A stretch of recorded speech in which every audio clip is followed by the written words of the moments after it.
ल फलफुल चाहिँ यति खान्छ हेर्नुहोस् यति फलफुल खाइकन पनि अझै गणेश आयोजन गरेको यो अब भोगमरीको अझै पनि लाकै हो भाइ फलफुलले भोग मार्दा फलफुल भोग मार्दैन बाँदर फलफुलै खान्छ नि त बाँदर रहेछ तपाईँ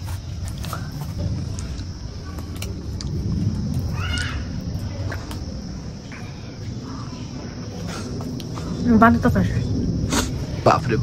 खा फेरि अक्कु जानु खाने भयो अनि त्यसपछि आएर अनि स्याउ खाइ बाफ्रे त्यो पनि सस्तो ल्यापटप एकन दिने भइहाल्यो त्यही मोबाइल देखाइदिएछ मेरो नापा प्याट्ट गरेको थियो चोकमा ल्याए एक काफाली त्यो डेरीमिल ल्याए मुख त दिएर राखेको त्यो उही बेला खाइ अक्कु एक काफाली त फेरि अक्कु पनि दिली एक चोकन पहिला दिएछ सुरुमा